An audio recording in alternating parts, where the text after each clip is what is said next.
Los Angeles and we are at Function 5 Fitness with Roxy. Kind of saw the Thai pads, I saw the kettlebells and I thought, I'm going to go and check it out. So here we are, I've done a few training sessions here, love it, and now we're going to pick Roxy's brain. Right, before we pick your brain and get all this great information, what are you doing? What have you done? What's your kind of thing? You're into Muay Thai, right? Yes, I love Muay Thai. It's been my passion for the past 10 years. So you've had fights, you've done... Yeah, I have 20-some fights. So have you knocked someone out before? I have. I've had How many knockouts? 5 knockouts. You feel guilty when you do it? Or No, because if I left it to them, they would do the same to me. Why did you start fighting Muay Thai?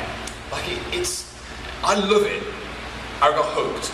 It's so extreme, and for a young lady to start fighting, like what's the deal? I like it. I've always kind of been attracted to the more extreme things, and I never saw myself doing this, but I'm so happy that I did. When someone asked me to fight, I thought I'd give it a shot.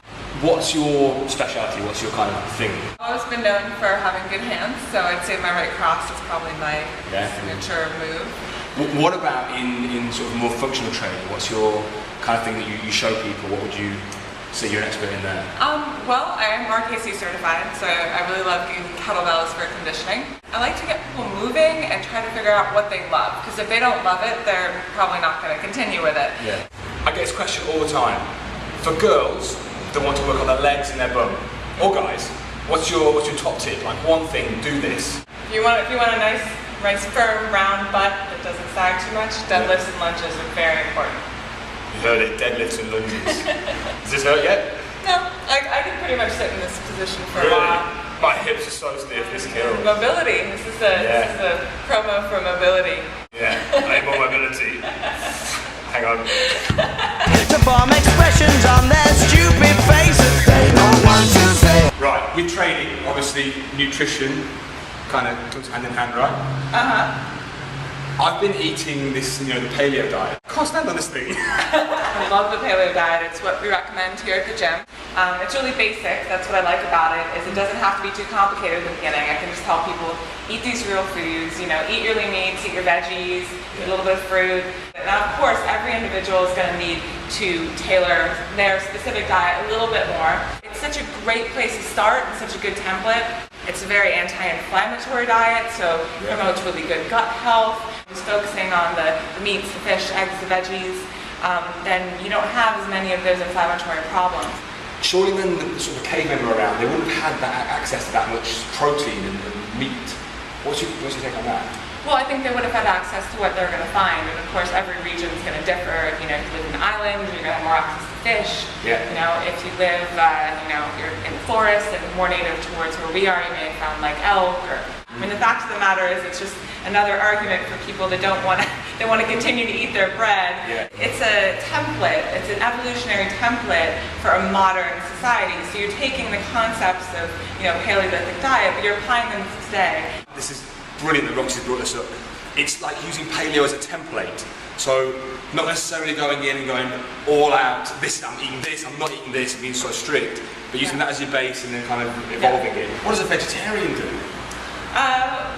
If they're really dead set on being a vegetarian, then they probably won't adapt to the paleo diet quite well. But my history was, I was actually raised vegetarian. Okay. So I was vegetarian for over 20 years. I did not experience the great health benefits of being a vegetarian. In fact, when I started to eat meat, it was because I really wasn't finding that I had great energy or great athletic results. But when I found the paleo diet and started incorporating meat into my diet, I started to get results instantly. I'm sensitive to the vegetarian ethics. When I do get a client that comes to me and it is vegetarian, I usually ask them why, because I think that's an important question. And if they're doing it because it's their religion or for ethical reasons, and I can respect that. I like my vegetarian past because I'm able to cook all sorts of different vegetables, and I love cooking different stir-fries and dishes, and I love incorporating that into my diet. But now I just find that a meal without meat or fish is just not quite the same. Coming from a vegetarian of 20 years. Yes, but my philosophy is I'll help people that are open to it, and I just try not to get too upset about people that aren't open to it. What about protein shakes, protein powders and supplements? What's your professional take on that? My professional take on that is I don't recommend them for people that are trying to lose weight. Yes. I think there's a place for them in that from an athletic standpoint. You don't have to have them, but they're certainly easy. The real thing is always going to be better. Yeah. Love it. The real thing is always going to be better. They're my notes. Nice. What about oatmeal or porridge?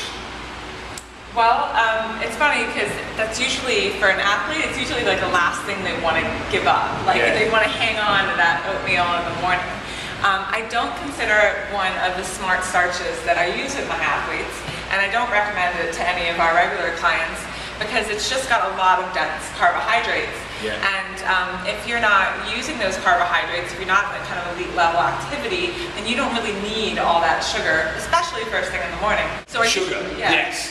So it is sugar. Okay. I mean, a carbohydrate, this is where it gets confusing. Carbohydrates, everything from, you know, a tablespoon of sugar to an apple to oatmeal to, you know, a tree or a flour. Those are all carbohydrates. So people get this all confused, but what it all breaks down to in your body is sugar. So when you eat a big bowl of oatmeal in the morning, especially if you eat it with milk or something, you're basically eating lots of sugars. Complex carbohydrate are just many sugars strung together. So it's not something you want to overdo in your diet, especially if you're not leading a very, very active life. So what I would recommend in the morning that people eat is something that's more protein and fat-based. Would you eat the whole egg? I eat the whole egg because all the good nutrients are in the egg. All the B vitamins, all your amino acids you want, all the good nutrients are in that yolk. And so I eat the whole egg. Oatmeal is pretty much just sugar. People that tend to make the biggest mistake is going in and going like full force, you know, like I'm going to work out every single day and have this like really low calorie diet. So we usually recommend people start out 3 days a week. Okay. And that they don't count calories. And then add in days once you feel comfortable with those if you want. Love it. 3 days a week to start with if you've never done anything. And don't count calories. I'm hearing this all the time now. The calorie model is old. Really, really old, yeah? Yeah. It's so good to hear this, you saying this. That's it. Function 5 Fitness in Los Angeles. Thank you very much, Roxy, for your time You're welcome. and your awesome, awesome knowledge. You're very welcome. One lunch and it coursing through the veins. Oh, how the feeling races back up to their brains to form expressions on their